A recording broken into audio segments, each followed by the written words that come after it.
ရုပ်ရှင်လောကမှာအော်တီဗီကိုကြောက်ရတဲ့အကြောင်းကိုပြောပြလာတဲ့ဒရိုက်တာကိုဇော်အာယုံဦးနဲ့စိုးမိုးကြည်မနေ့တနေ့ကမှရုပ်ရှင်လောကတွေကိုခြေလမ်းဆက်တင်လာပေမဲ့လည်းအော်တီဗီရဲ့စံအားကတော့တကယ်ကိုအမခံပါပဲလက်ရှိမှာဝါရုံတုဆာရီနဲ့နာမည်ကြီးဒရိုက်တာတွေကိုယ်တိုင်ကသူ့ကိုအထူးပြုဆိုင်ဆက်ဆက်နေရတဲ့အနေအထားဖြစ်ပါတယ်။ပိုတိတိကျကျပြောရရင်ရုပ်ရှင်ဂီတတပင်စားတဲ့အနုပညာတစ်ခုလုံးအော်တီဗီကိုဖားနေရတဲ့အနေအထားပါ။tiêuဆောင်မင်းသမီးစိုးမိုးကြည့်ဆိုရင်အော်တီဗီဇက်ကနေချင်းနူးညံ့ပေမဲ့ရှိတ်ကွင်းပေါ်မှာဂရိုက်တာအတွက်မှုသွေးနေရင်ကြောက်လို့စကားတော့မပြောရဲဘူးလို့ဆိုပါတယ်။ဒါအပြင်နာမည်ကြီးဒရိုက်တာကိုဇော်အာယုံဦးကိုရိုင်ကလည်းစပင်ညက်ဖို့ပြောတာကိုအော်တီဗီက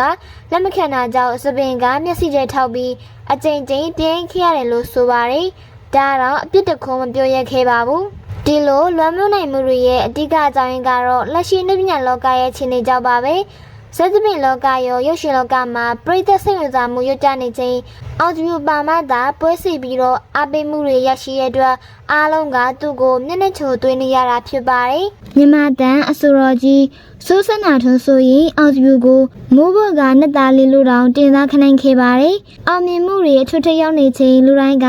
ဝိုင်းကိုမျက်နှာသာလို့ဂူးဆိုင်ပေးကြတာတဘာဝပါဒါပေမဲ့အနုပညာလောကရဲ့ဒီလိုအခြေအနေတွေက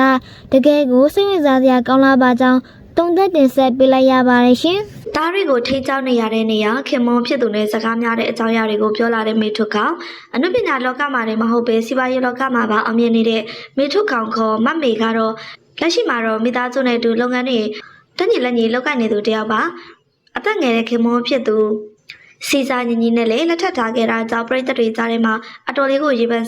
စိတ်ဝင်စားနဲ့စောင့်ကြည့်ခြင်းကိုခံခဲ့ရတဲ့သူပါမမေဟာတော့သူမရဲ့အိမ်တော်ရဲ့ကံကောင်းမှုကိုအင်တာဗျူးတစ်ခုမှာအမြဲတမ်းလိုပွင့်လင်းစွာပြောပြလျက်ရှိသူပါစီစာညီညီကိုစတွေ့တဲ့ကငါခင်မို့ဖြစ်လာမှာပါလားဆိုပြီးတော့ကြိုသိနေခဲ့တယ်လို့ဆိုပါတယ်အချစ်ရရောအိမ်တော်ရေးပါကန်ထိုးသူတယောက်မို့ဂုဏ်ယူစွာဖြင့်ဝန်ခံခဲ့သူပါအချစ်ရေရောအိမ်တော်ရေးမှာပါကန်ထူးသူဖြစ်ကြောင်းဂုဏ်ယူစွာဖြင့်ဝန်ခံခဲ့တဲ့သူပါပျော်ရွှင်စရာကောင်းတဲ့အိမ်တော်ရေးကိုတိဆောက်ထားတဲ့နေရာမှာတယောက်နဲ့တယောက်အပြန်အလှန်နားလည်မှုကတော့အဓိကပါပဲအမယုံလေးတွေရှိခဲ့ရင်လည်းအပြန်အလှန်တောင်းပန်ကြတယ်လို့ဆိုပါတယ်ဒါပေမဲ့လည်းသားတွေကိုထိန်းချောင်းနေတဲ့နေရာမှာတော့ခင်မွန်းဖြစ်သူနဲ့တခါတလေစကားများတာမျိုးရှိတတ်ကြောင်းရဲမိုးပြီးပြောခဲ့ပါသေးတယ်သားတွေပေါ်မှာလည်းတကယ်ချင်းလိုမျိုးခင်မင်းရင်းနှီးနိုင်တဲ့မိခင်တယောက်ဖြစ်လို့အများကတော့အားကျနေကြကြတာပါအခုဆိုရင်တော့ချစ်ရတဲ့ချစ်သူနဲ့အတူအောင်မြင်မှုလမ်းကြောင်းခရီးပေါ်မှာလည်းပျော်ရွှင်စွာရှောင်လန်းနေတဲ့မေထုခေါင်ရင်ဘွားကတော့တကယ်ကိုမှအားကျစရာပဲဖြစ်ပါတယ်သိကြမှာဖြစ်တယ်လို့သိရပါတယ်ခင်မဖြစ်သူ